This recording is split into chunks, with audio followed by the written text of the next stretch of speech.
first time we went to Japan, it was rather unique because we had convinced Pan American Airways to give us a 747. Now, you can imagine going to Kennedy Airport in New York and seeing your 747 waiting for you. It was renamed and painted the Clipper Kiss Special. Well, I mean, it was just unbelievable. And on top of it, we took all the press with us as well. So we had the KISS group and all the management people, as well as a lot of press. We filled up the plane with press to take them to Japan. There were a lot of things that happened around that. There was also a freighter, an air freighter, another Pan American 707 that had to carry the KISS stage. Now, the group had been on tour, and they had not seen this KISS stage before because it was built and designed by Kenny Anderson, who was the head of our production department at Aucoin Management. And it was put on a freighter to be sent to Japan so that when they arrived at Japan, they would see it for the first time set up. Well, a little quirk that happened at the airport in upstate New York was the set turned out to be a lot heavier than we had expected. So when they loaded it on the plane, we had to make a decision. We either had to leave part of the set home, or we had to come up with another solution.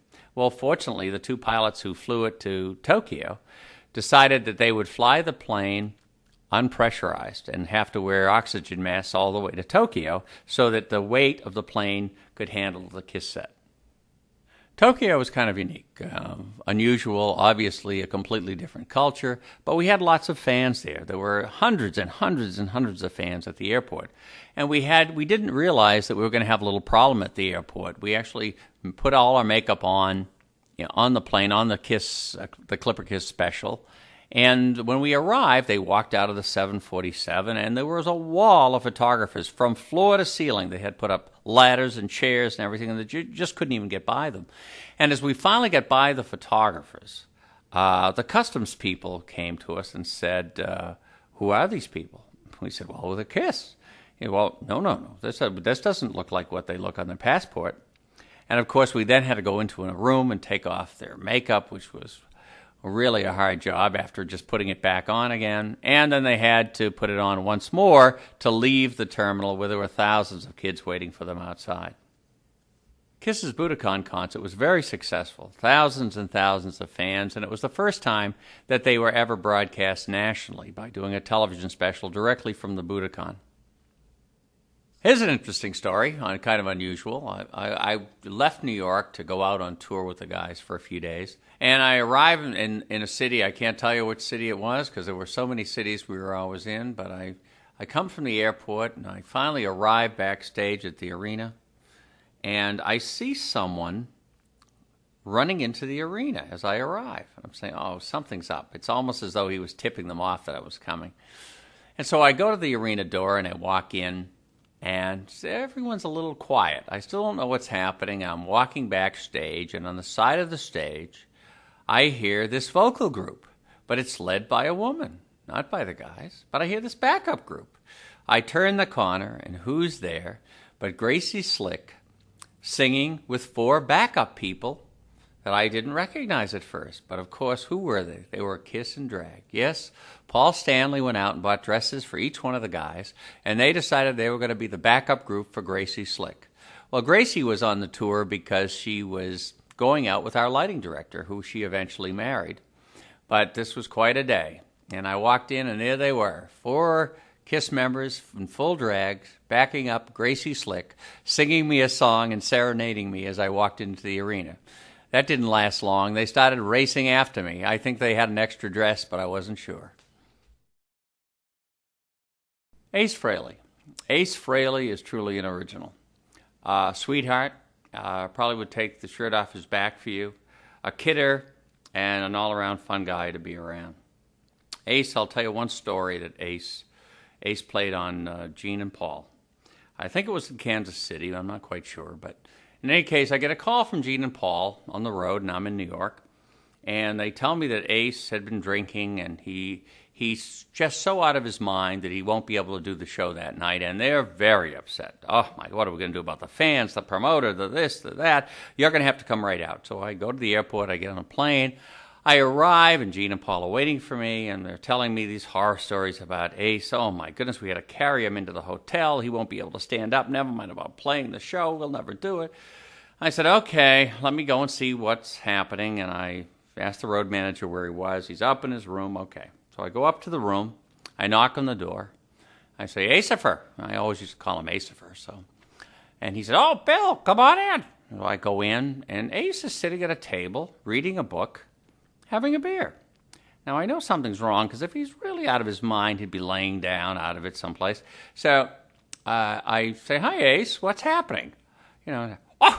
Well, I'm just kind of getting, Gene and Paul. I mean, it's about time I could play a trick on them. So anyway, so we go through this whole thing, and I realize he's done them in. He's been fooling them all day long. The road crew, he's talked the road crew into having to carry him into the hotel. And, he's done this up just right. So they're really upset. I'm all the way out there from New York. So Ace and I decide, okay, we'll carry this through just a little bit longer. In any case, we tell the road manager to tell Gene and Paul, don't worry, we'll somehow get Ace there. We don't know how. We'll stand him up and get him to the sound check. Don't worry about it. You go to the sound check. Somehow we'll get Ace there. Meanwhile, Ace and I get it together, sneak out of the back door of the hotel, and go to the sound check, get all his amps set up properly. And by the time Gene and Paul gets there, he's already playing and out on stage and rehearsing the material. So they finally knew they'd finally been had. But that was Ace. Ace was just a practical joker and always lots of fun. Another story that and Ace has many of them, but one other I can think of is the time in Stockholm, when the promoter decided that it was a night out, he should take us out to dinner, and there was a unique club. And in this particular restaurant club, they had a pool in the middle of it. And everyone that sat around the tables around the pool had a little remote control unit, and you could have your own little shrimp boat that would come out of the kitchen, and you'd guide it to your table full of fresh shrimp, and you'd eat it. Then you'd send your boat back to the kitchen, fill it up with shrimp again, and you'd bring it to your table. Well, the promoter thought we should all loosen up a bit, and he introduced us to a drink called Jägermeisters. Well, the Jägermeister was not popular at that time, certainly not in the States, and we had no idea what it was.